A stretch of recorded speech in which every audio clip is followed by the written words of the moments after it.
Oh no. Hello. Welcome everybody. This is my first time doing this, but thank you so much to Karen for inviting me to do a Facebook Live series we're entitling The Seeds of Change. And it's to be looking at the current world events and kind of talking and unpacking some of the conflicts and levels of change that are occurring right now in unprecedented times, as they're known. This is my first time doing this, so I'm just gonna ask so I can get the engagement and know how many people are out there. How are you today? And if you can just use the emojis and kind of click or write in the comments how you're doing this morning, just so I know that people are timed in.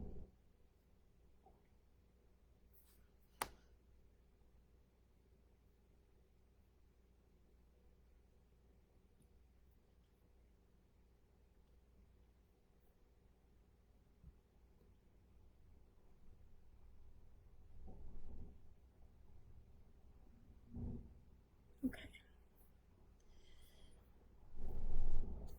Great. So there may be a lag. I'm not sure how many people are watching. So I will just say that this, oh, thank you. So I will just say that this is going to be part experience, and I have some simple artful reflection that we will do. And then I'm going to give a talk. Good morning, thank you. Good to see you, Richard. Give kind of a talk and some very basic ways of thinking and viewing the world today, and then we'll do another just artful activity after that. So this isn't art making together. I'm not going to be doing instruction. Well, thank you. And I will keep it more me talking this time.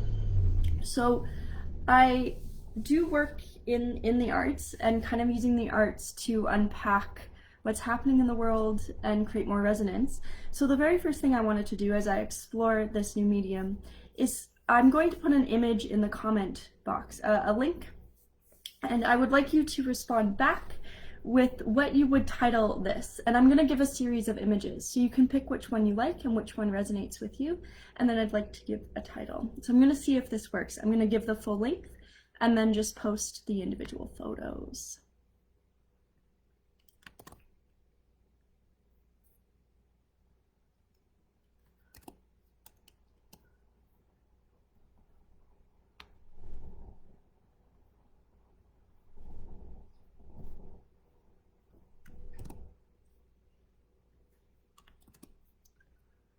It looks like it is not letting me post the individual photos. So please go into the link. Oh, let's see if this works. No. And there's a series of photos there and just some context for them. The Guardian, a UK Manchester-based newspaper, you may know it, it's very popular, does the photos of the day, and they really look at the world and post a variety of photos. And so I picked a day that has photos from Bangladesh, from England, from Russia, from London, and just really looking at the world's events. And I'd like you to pick one of the photos. Oh, you can't click on the link. Okay, give me 1 second. This is me figuring out the technology. So I'm gonna put it up on my phone, and hopefully that might work.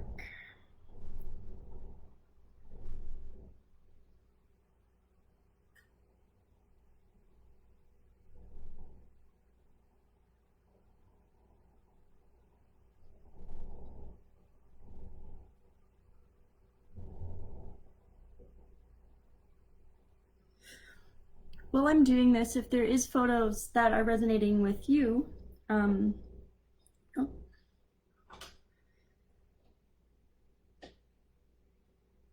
Best photographs of the day. Okay, let's see if I can do it this way.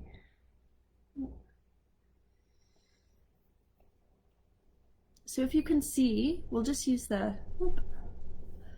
so there's a photo there of a Black Lives Matter protest. Oh, you did get the link.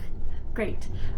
So if once you look through the photos, and I'd like you to see which one resonates with you, and then I'd like you to respond in the comments with a title for it. So what resonates with you and a title. And I'll give you a minute or so to do that once you've figured out the technology. And if not, it looks like it does show up, the image that I was showing you does show up in the thumbnail there.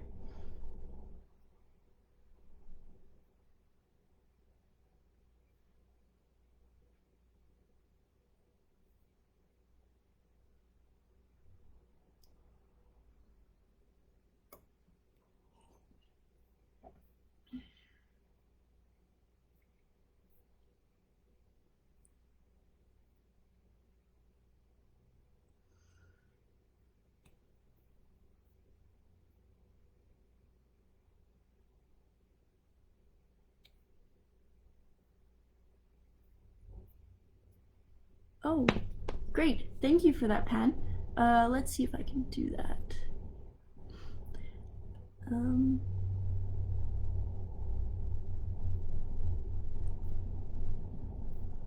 How do I...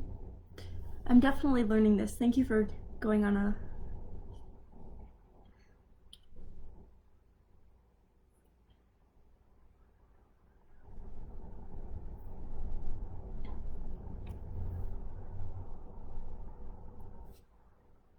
Thank you, Karen. So what Karen did, if you do find a photo that resonates with you, if you can just make a comment on it.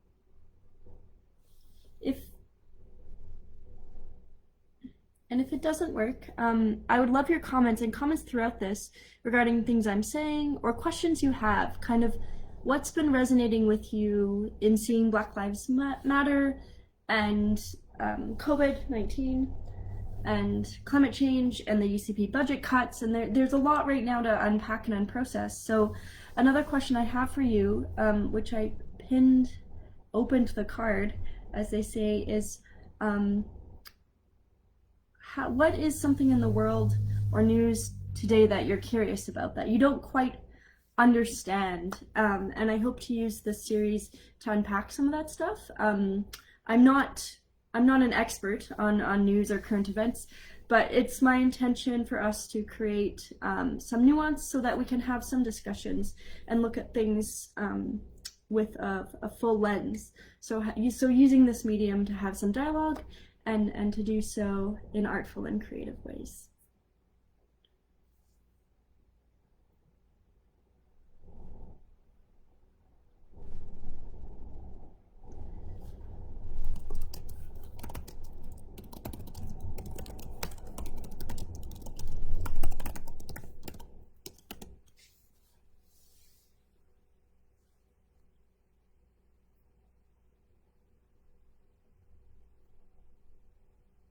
I'll just give you a couple more minutes, and then if the link doesn't work, that's fine, and I'll move on to talking and giving some theories of how to look at the world today.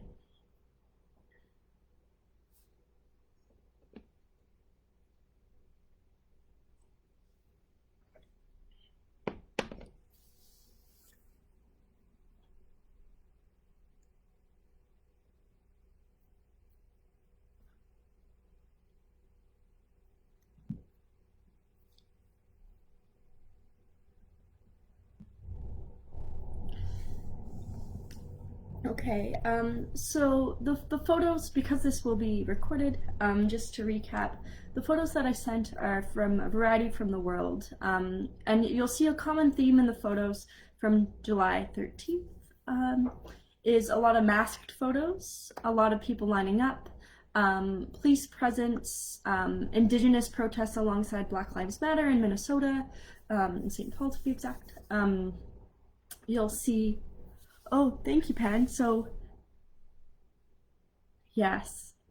So Pan noted in the comments here that the final photo stands out, that there's no people and just the mosque. And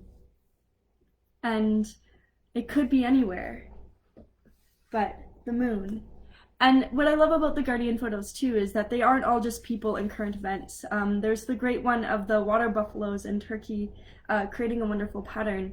And so I think what I'm seeing in it as well is that while there's all this very human basic struggle, the world is still existing in nature, and we don't have to be inserted into everything. Although the mosque in Russia is also a very human thing as well.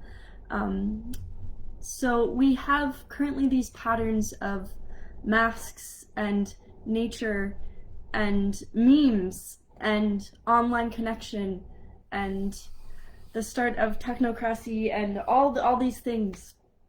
And you can keep commenting on the photos, and I'm gonna move just to my next thing. If I can get a comment from folks regarding curiosities, that would be great, and I'll tailor these sessions to people's curiosities or angers or upsets, and kind of unpacking some of them and looking at them from a variety of ways. So in my conversation with Karen, we talked about how and it's an ongoing theme about my Robertson Wesley work, is things coming up in social justice circles or progressive circles, but there isn't the education or background theory to understand what's really happening. So during my thesis circle work at Robertson Wesley, and thank you again for supporting that work, it was working with the Alberta Council for Women's Shelters to run circles for men to talk about Me Too. And it was myself recognizing that there wasn't that base education for the general public to access. So these concepts that came from feminist academia and exist in that world were coming into the mainstream, and how do we learn about them in a way that creates that safety to understand and have conversations with people. And so in that vein, we're now doing this through the internet and through kind of talking about where we are right now in the pandemic, and with what's happening in America, and other things that aren't even on our purview and in the face and on our screens and in social media all the time. So one common thing I often hear, and please comment on other common things you often hear that you don't really understand, because those are the things I really want to unpack. So today I want to look at a couple statements, really broad statements, and then we'll get into the granules of them. So one is, and I'm going to use in Canada, that I can't be responsible for what my ancestors did. So why am I being asked to be held accountable for Indigenous poverty? Or in America, I didn't have slaves, so why am I being asked to be guilty for being white? I'm sure you've heard all these sayings and kind of ways of looking at things. So the first thing I wanted to talk about, and this is just going to be me talking and sharing theory, is what I call the individual versus systemic. And again, this is a straight lecture, but I fully welcome comments and questions regarding what I'm saying, because I normally facilitate and don't lecture. So we are individuals that exist in a system. So when we hear something about, I can't be responsible for my ancestors, that's the one I'm going to unpack. And this is a great space for me to do a little bit of a treaty declaration and situate myself in it. So I am a 6th generation Canadian of Scottish and German descent. My families have been on the land since 1860. First coming into what's known as Ontario. I was born and have strong roots in the Ojibwe of the Saugeen area, and I've lived in Treaty 6. My family has lived in Treaty 6 territory, which is the traditional land of the Cree, the Sioux Nakota, and many others, including the Métis settlements in Western Canada. And we do this treaty declaration to situate ourselves in that we're all treaty people, and that we are currently going through a reconciliation process, which will take a very long time. And I hope to do what I can to honor and change and grow, because I directly benefit from colonialism, and my family has since coming to this land, coming to Turtle Island.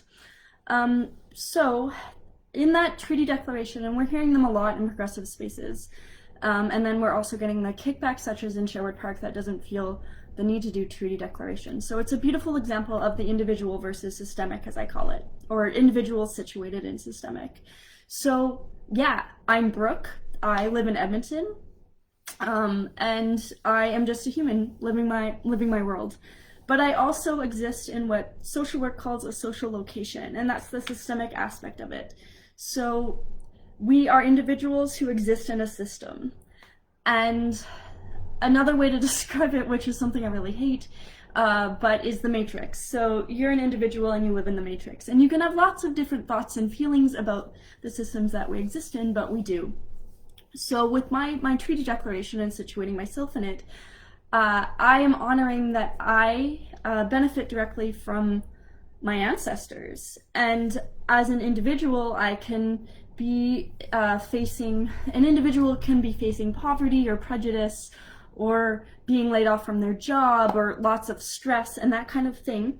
But they still exist in a system where they may be white or able-bodied, or highly educated, or not educated at all, or rich, poor, all these different things. And the next session we'll talk about what's known as intersectionality or anti-oppression, but I wanted to first just honor this both and that we exist in, and a way of looking at the current world events. So colonialism in Canada, well, I personally did not go and oppress and sign treaties. That I wasn't around to do that as an individual.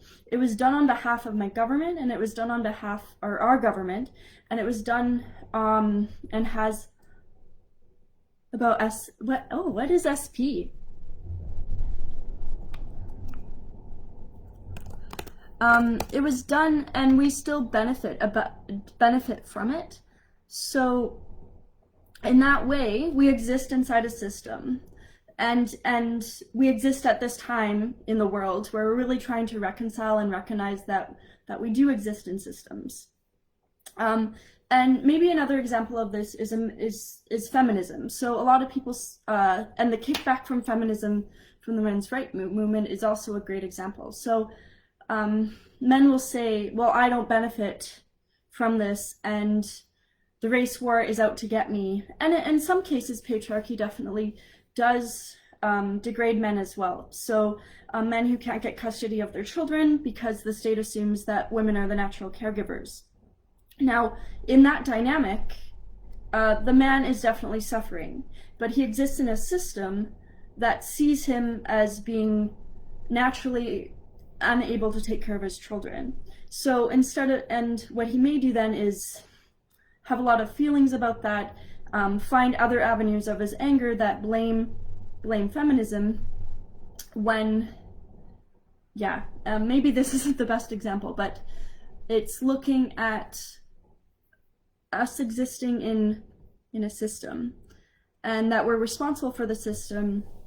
Oh yeah, Sherwood Park. Yeah, there was a huge kickback about doing a treaty declaration, and we could have a whole session about treaty and how to honor it in a rightful way. But I just first really wanted to talk and unpack that kind of thing, that we exist in a system and we are responsible for it. So although you personally didn't enslave people, sign treaty, take land away, the violence that has created our society, we are still connected to a society. We can't remove ourselves from it. And I think that's the biggest kind of myth I see, is people saying, well, I can't be personally responsible for that. And it's true, it's really hard to personally make a change in a structure, but you exist in the structure and can't exist without it. The other thing I wanted to discuss very briefly, and I won't go on for it as long as I just did, is the levels of conflict. So this is something else I see as well. And I'll use the Indigenous context because for me, it's the most pronounced one. So there's 3 levels of conflict that when we're in a fight with someone that exist. One is material. That is the most superficial level of conflict, although can be very violent. So that is access to materials. That's access to wealth. That's access to resources. That is very brass tacks. So that's oil. That's coal. That's water. That's housing. That's trees. That's lumber. That's fair trade agreements. It's very material, concrete things, or money, wealth. The second level of conflict that exists between people and thus nations is transactional or relational. So that's, we speak 2 different languages. That's a relationship between 2 people. That's a relationship between 2 nations. That's a series of history, or 3 people, but that's like, I like you, I don't like you. 200 years ago, this thing happened. And the level of conflict that is the third and base level is symbolic level of conflict. And that is ritual, that's conflict or culture, that is really how we create meaning and weight within our societies, the symbolic level of conflict. And I'm just in that, the 3 levels of conflict, and often what people get, it's the dynamic dimensions through metaphor, and our symbolic aspect of things. So it's what makes up our culture and what makes up meaning and understanding for ourselves. And these 3 levels of conflict can exist all at the same time. So again, I'm going to use the Indigenous reconciliation. That is a conflict that exists on every single one of these levels. Now, what we find is in Western or white settler culture, we often only know how and only understand things on the material and sometimes transactional or relational levels. And sorry if this is super academic. I talk to people a lot about the levels of conflict because I think it's important. So we talk about Indigenous people not having drinking water, or I knew what I grew up with as a myth was that Indigenous people don't pay taxes. Those are really material level, but it gets into transactional, and it's then what creates that prejudice and racism between individuals. So eyeing up an Indigenous person who comes into a store, or kind of your feelings because you think Indigenous people don't pay taxes. They do, by the way. They do pay taxes. That is a myth.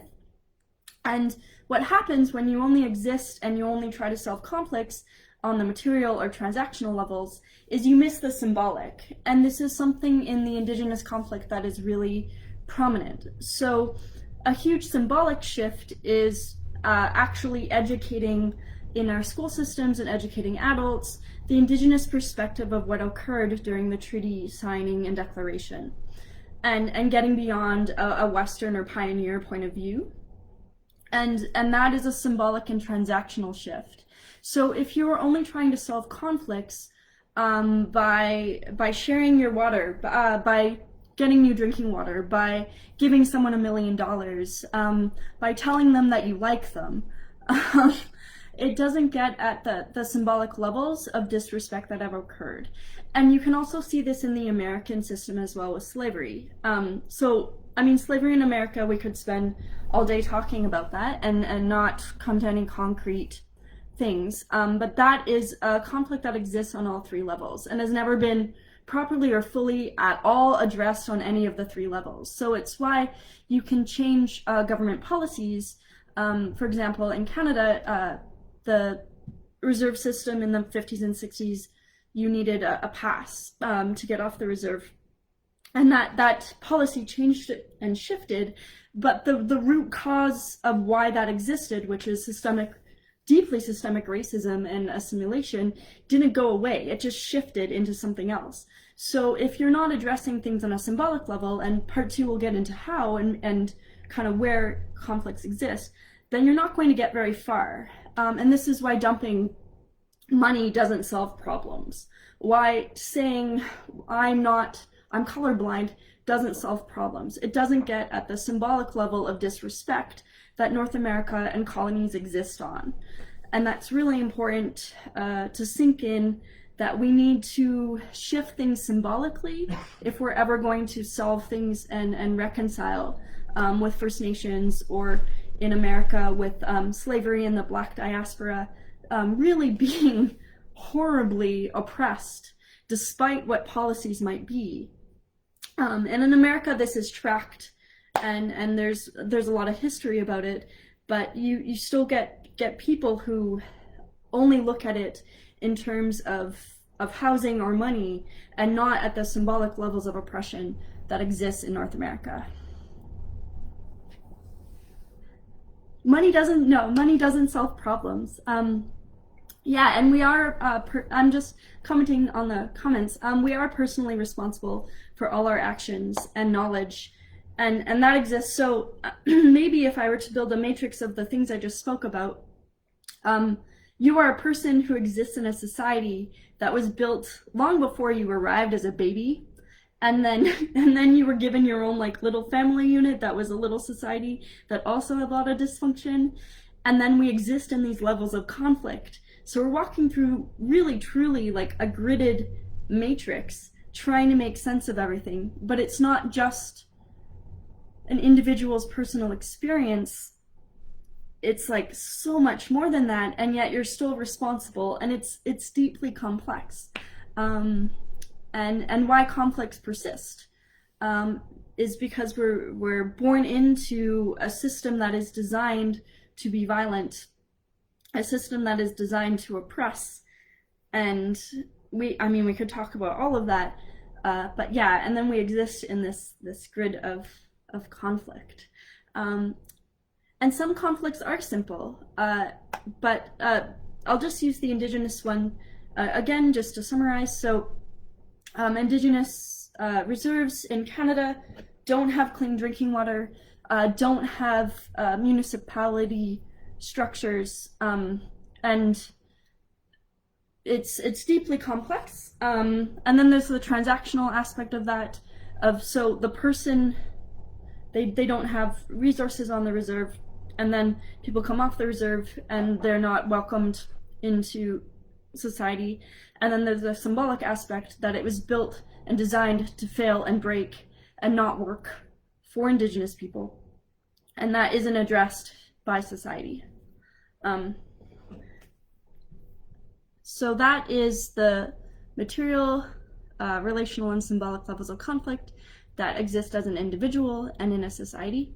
And there's just one third thing that I'll touch on very briefly, and then I'll discuss it in the second session, which is that we exist in a matrix of dominant and not dominant culture as well.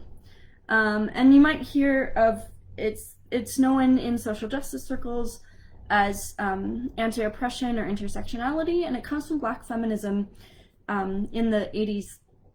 And the first person to write about it was Kimberly Crenshaw. There was others too, but she's written the most about it. And then Peggy McIntosh did an article called Unpacking the Invisible White Privilege, and we'll get to that in part 2. But that's another matrix to look at the world and what's happening right now, and who has been allowed that dominance and who hasn't, and what does that mean. So I just gave you a little lecture. Is there any questions? Can you put them in the comments, things that you didn't quite understand or would like presented in another way, and I'll give it a few minutes. Yeah.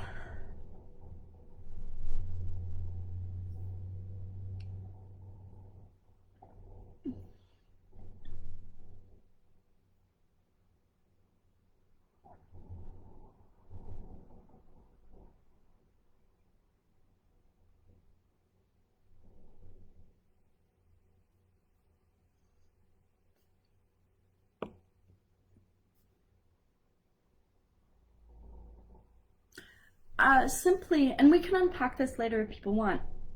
There's lots of ways of analyzing conflicts, but a really shorthand for me is also looking at money, and we haven't talked about class and money at all yet in our half hour. But always look at who's winning, who gains to win from this, and have they won before? And that's something right now that's really slippery but really important to recognize, is what policies are being, with COVID and Black Lives Matter, kind of what's being co-opted and who will win from that. And that's also a really good way of looking at it, and finding pockets of resistance or social justice. So something like Black Lives Matter. Oh, and I'm going to use another example, which I think is really pertinent with Black Lives Matter and the police brutality in America.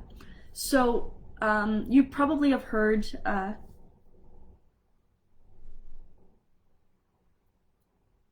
yes, thank you, Pan, and we will get into that. I want to give a really another pertinent and very timely example, and then we'll do another experience exercise, and then that will be our session. So Black Lives Matter and police brutality right now are very hot. If the conflict was a flame, it would burn our faces off. It's very very strong. And you may have heard statements like "all cops are bastards," ACAB, defund the police, and this might be a confusing thing, that you're like, well, my neighbor's a cop and he's a good guy and he cuts my lawn, I don't get it. So this is a beautiful way, again, just a summary of the things that I spoke about. So a cop is a job. Someone has applied to become a cop and they've been trained to become a cop, and we can talk about police training and all of that. So an individual has applied to become a cop. It's not his identity. He can take his uniform off. So he's an individual. He may be the nicest guy in the world. He may cut your grass. He may just be a really nice person. But what "all cops are bastards" or police brutality or defund the police is saying is, systemically, the system and institution of policing is not good. So the individual could be the nicest person in the world, but the institution that he works for is entangled in a conflict in society in a way that's deeply problematic. And if you look at it, so police, on a material level, what people have an issue with is the mass amounts of funding that police departments get for paramilitary weapons in America. I'm speaking to that, but here as well, huge amounts to solve problems when they've already become really detrimental. Police are first responders, but they're also the last resort for many conflicts. And increasingly in America and Canada, they're the first responder, but they're also the last responder. And so that is a systemic thing. So your individual who is a cop, they're two separate things: individual and systemic, and then levels of conflict. So material-wise, they get a lot of funding that other institutions don't. Transactional, many people have had very bad interpersonal relationships with cops, and often due to typecasting, stereotyping, profiling, that kind of thing. So interrelational, not everyone gets along with cops, and I have lots of anecdotes about this, and other people do too. And then the third, the symbolic level, is the history of policing in North America and why it existed. And in Western Canada, this is a well-known history that the RCMP was created, the Northwest Mounted Police was created to quell Indigenous rebellion in Western Canada. So that's the history of policing within Canada, is to protect the government's interests, to protect white settler immigrant interests against Indigenous people. So that is a symbolic thing that needs to shift. And we can look at getting rid of money. We can look at making cops have better training to be nicer to people, which would be the relational. Material would be take the money and divest it. So how is being responsible for awareness of, yes, and where are we situated in them as individual? Yes, it is. So it is about being responsible for understanding the systems and knowing where you put yourself in it. and also being able to see things. So that the police system has historically, and again, this isn't me making this up, is not some left-wing anarcho-communist conspiracy. You can read it anywhere. We read it in our social studies books, that the RCMP was designed for colonial interests. So how can we shift that symbolically? Is it possible to do it with that institution? And that's kind of a very summary and breakdown of that conflict. So it is about it's exactly what Laura says, about being responsible for your place in systemic conflicts, your community, your location in it. So to use the police one, my family was, and myself, was settlers in Saskatchewan. So they benefited from the RCMP, and they benefited from the government's downplaying and really horrific treaty declarations and quelling the rebellion, the Louis Rebellion. And so how can I, as an individual, honor that I gained from that historical thing? And what can I do to situate myself in changing the future of that conflict, so I'm not perpetuating a system that unfairly benefited me? Does that make sense? Great. And I welcome different. This is like a lot to chew on. So if you have questions or even nuanced, like if you want to fight me on this, I'm happy to have that conversation with you, because other places aren't safe to do that right now. So I'm happy to chew on this with you privately whenever you like, if you still have questions about this way of looking at conflict. So I wanted to end our session today by going back to the link and back to the photos, and I'll put it up again. And I want you to find a new photo from the same set of photos that resonates with you now.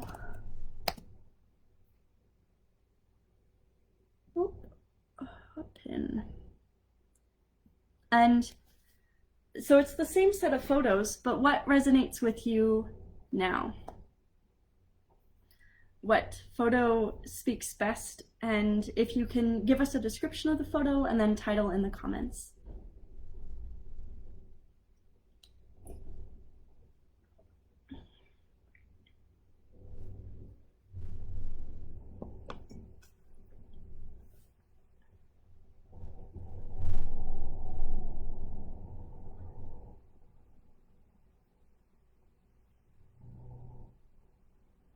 And I'll give you a few minutes to do that.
And I'll do it as an example, the one that is provocative to me at this time. So I'm going to give a description and a title.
I will be doing another one of these next Wednesday. In the meantime, please comment on other things that you'd like to speak about and unpack. Today we spoke a bit about colonialism and police brutality, and we can continue on those themes. They are huge and giant. But I'm foreseeing our next session to be talking about intersectionality, and also, as Pan requested, how to have symbolic shifts and kind of where conflict exists. Because another misconception, which I definitely was raised with, is that conflict is up here. You know, it's our ideas, but it also exists in our bodies. And so we'll speak about that too as we move on. So please feel free to email me, to message me, and to keep the conversation going until next Wednesday. I'll just wait a little bit longer to get your comments of how you are now and the photo. And please, the comments for the photo are great and allow us to have some discussion.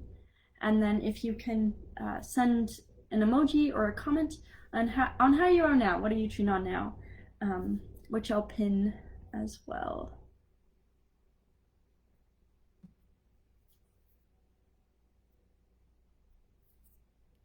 Thank you, Anna.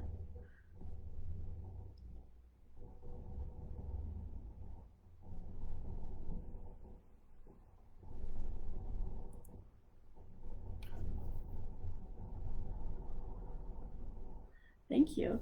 I welcome any feedback at brooke@rwuc.org or comments, and I'll be checking those throughout the week.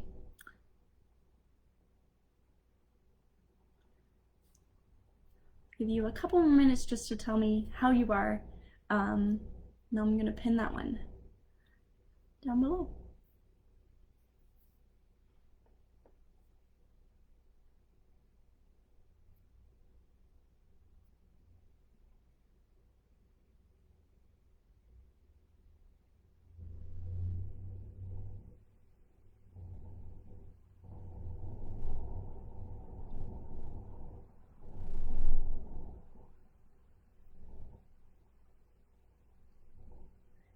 This will be recorded as well, so you're welcome to add your comments if you've been chewing on things for a few days, and I'll come back and look at that.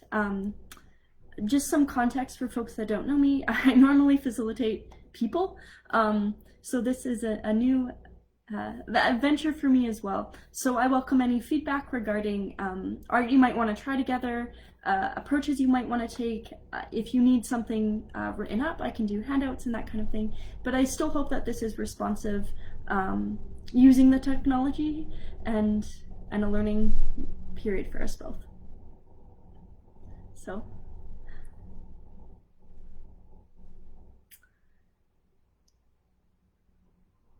Thanks so much. Enjoy the rest of your week, and I hope it comes with blessings and peace.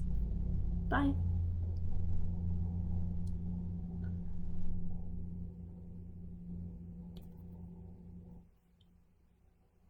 Oh.